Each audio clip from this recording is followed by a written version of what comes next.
Hello guys, இன்னைக்கு செல்வி cooking சேனல்ல பன்னீர் butter masala தான் செய்ய போகிறேன். வாங்க இது எப்படி செய்யறதுன்னு பார்க்கலாம். இந்த கிரேவிக்கு பேஸ்ட் அரைக்கிறதுக்கு முந்திரி பருப்பு ஊற வச்சிருக்கேன். தண்ணி நல்லா சூடு பண்ணிட்டு அதில் 8 முந்திரி பருப்பு போட்டு ஊற வச்சிருக்கேன். இது நல்லா ஊறட்டும். அதுக்கப்புறம் பன்னீரை வாஷ் பண்ணிட்டு அதை கியூபாக கட் பண்ணிக்கோங்க. இதை வார்ம் வாட்டரில் போடுங்க.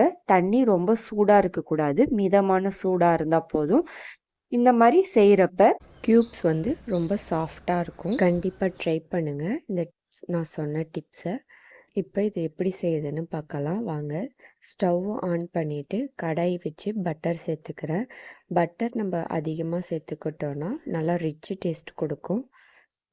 இப்போ அதில் 2 டேபிள் ஸ்பூன் எண்ணெய் ஊற்றிக்கிறேன். கடலை எண்ணெய் தான் ஊற்றியிருக்கேன். இது சூடானதும் அதில் ஒரு பட்டை 2 கிராம்பு, ஏலக்காய் 3த்தையும் போட்டு தாளிச்சிக்கிறேன்.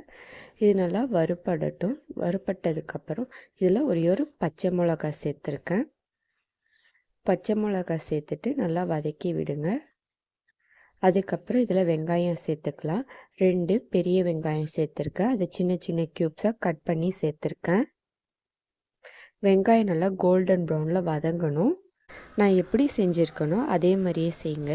ஹோட்டலில் எப்படி தருவாங்களோ அந்த டேஸ்ட்லேயே இருக்கும். இது நல்லா வதக்கி எடுத்துக்கலாம். இதில் 1 டேபிள் ஸ்பூன் இஞ்சி பூண்டு விழுது சேர்த்துக்கிறேன். வெங்காயம் நல்லா கலர் சேஞ்ச் ஆனதுக்கப்புறம் இஞ்சி பூண்டு விழுது சேர்த்துக்கோங்க. முன்னாடியே சேர்த்துட்டிங்கன்னா வெங்காயம் அப்புறம் வதங்காமல் போயிடும். இப்போ இது நல்லா வதக்கிக்கலாம். இது நல்லா வதக்குனதுக்கப்புறம் இதில் தக்காளி பேஸ்ட் அரைச்சி சேர்த்துக்கலாம். 4 தக்காளியை நல்லா ஃபைன் பேஸ்ட்டாக அரைச்சி வச்சுருக்கேன். வெங்காயம் நல்லா வதங்கி கோல்டன் ப்ரௌன் வந்ததும் அதில் தக்காளி விழுதை சேர்த்துக்கிறேன். தக்காளி சின்னதாக இருந்தால் 5 சேர்த்துக்கோங்க. இப்போ தக்காளி சேர்த்துட்டு இது நல்லா கொதிக்கட்டும். அந்த தக்காளியோட ராஸ்மெல் போனதுக்கப்புறம் மசாலா பொருள்லாம் சேர்த்துக்கலாம். இப்போ நல்லா கொதிக்குது. தக்காளியோட பச்சை ஸ்மெல் போயிடுச்சு. இந்த ஸ்டேஜில் மசாலா பொருள்லாம் சேர்த்துக்கிறேன். இதில் 1/2 டேபிள் ஸ்பூன் மஞ்சள்தூள் சேர்த்துக்கிறேன்.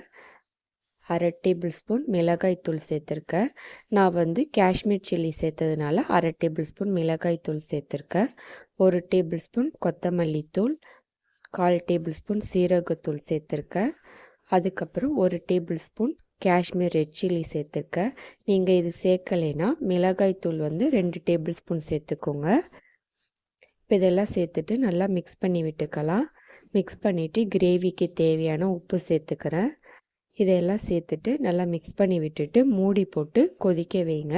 நல்லா எண்ணெய் பிரிஞ்சு வந்ததுக்கப்புறம் மற்ற பொருள் சேர்த்துக்கலாம். இப்போ சுடு தண்ணியில் ஊற வச்சிருந்த முந்திரி பருப்பை அரைச்சிக்கலாம். முந்திரி பருப்பில் 1/4 டேபிள் ஸ்பூன் கசகசா சேர்த்துட்டு நல்லா ஃபைன் பேஸ்ட்டாக அரைச்சிக்கிறேன். முந்திரி பருப்பு ஊற வச்சுருந்த தண்ணியை சேர்த்தே நல்லா ஃபைனாக அரைச்சிக்கோங்க. இப்போ கிரேவி நல்லா கொதித்து எண்ணெய் பிரிஞ்சு வந்திருக்கு. இந்த ஸ்டேஜில் 1 கிளாஸ் தண்ணி ஊற்றிக்கிறேன். தண்ணி ஊற்றிட்டு ஒரு 10 நிமிஷம் கொதிக்க வச்சுக்கிறேன் மூடி போட்டு. இது நல்லா கொதித்ததுக்கப்புறம் அரைச்ச முந்திரி பேஸ்ட் இதில் சேர்த்துக்கலாம். இப்போ பாருங்கள் கொதித்து திக்காயிடுச்சு. இந்த ஸ்டேஜில் முந்திரி பேஸ்ட்டை சேர்த்துக்கிறேன். முந்திரி பேஸ்ட்டை சேர்த்துக்கிட்டு அதில் பேலன்ஸ் இருக்கும்ல ஜாரில், அதில் 1 கிளாஸ் தண்ணி ஊற்றி அலசி இதில் சேர்த்துக்கோங்க. சேர்த்துட்டு நல்லா மிக்ஸ் பண்ணி விட்டுக்கலாம். காஷ்மீர் சில்லி போட்டதும் நல்லா கிரேவி கலராக இருக்குது பாருங்கள். அதனால தான் காஷ்மீர் சில்லி போடுறேன். இப்போ 1/2 டேபிள் ஸ்பூன் சர்க்கரை சேர்த்துக்கிறேன். பன்னீர் பட்டர் மசாலானாலே லைட்டாக ஸ்வீட்னஸ் இருக்கும்ல, அதனால் 1/2 டேபிள் ஸ்பூன் சர்க்கரை சேர்த்துட்டு நல்லா மிக்ஸ் பண்ணி விட்டுக்கிறேன். இது நல்லா கொதிக்கட்டும். கிரேவி நல்லா கொதித்ததுக்கப்புறம் பன்னீர் க்யூப்ஸ் இதில் சேர்த்துக்கலாம். பன்னீர் சேர்த்துட்டு ரொம்ப நேரம் கொதிக்க விடக்கூடாது. பன்னீர் சேர்த்ததுக்கப்புறம் மிக்ஸ் பண்ணி விட்டுட்டு கஸ்தூரி மெத்தி லாஸ்ட்டாக நுணுக்கி போடணும். இந்த ஸ்டேஜில் ஃப்ரெஷ் க்ரீம் இருந்தால் சேர்த்துக்கோங்க. அப்படி இல்லாட்டி காய்ச்சின பால் இருக்கும்ல, அது மேலே ஏடை படர்ந்துருக்கும்ல, அந்த ஏடையை எடுத்து நல்லா பீட் பண்ணி இதில் சேர்த்துக்கோங்க. இப்போ கஸ்தூரி மெத்தியை நுணுக்கி சேர்த்துக்கலாம். சேர்த்துட்டு நல்லா மிக்ஸ் பண்ணி விட்டுக்கலாம். ஏடையை பீட் பண்ணி சேர்த்தாலே ஃப்ரெஷ் க்ரீம் டேஸ்ட்டு கொடுக்கும். அதுதான் ஃப்ரெஷ் க்ரீமும் கூட. ஃப்ரெஷ் க்ரீம் இல்லாட்டி இந்த மாதிரி செய்யுங்க. இப்போ மிக்ஸ் பண்ணி விட்டுட்டு 2 நிமிஷம் குக் பண்ணிவிட்டு 1 டேபிள் ஸ்பூன் பட்டர் சேர்த்துட்டு ஸ்டவ்வை ஆஃப் பண்ணிடுறேன். ட்ரை பண்ணி பாருங்கள். ஹோட்டல் ஸ்டைலில் ரொம்ப டேஸ்ட்டாக இருக்கும். அதே டேஸ்ட்டு கொடுக்கும். கண்டிப்பாக ட்ரை பண்ணி பாருங்கள். வீடியோ பிடிச்சிருந்தா சப்ஸ்கிரைப் பண்ணுங்கள், கமெண்ட் பண்ணுங்கள், லைக் பண்ணுங்கள். நோட்டிஃபிகேஷன் வரணும்னா பெல் ஐக்கான் கிளிக் பண்ணுங்கள். தேங்க்யூ.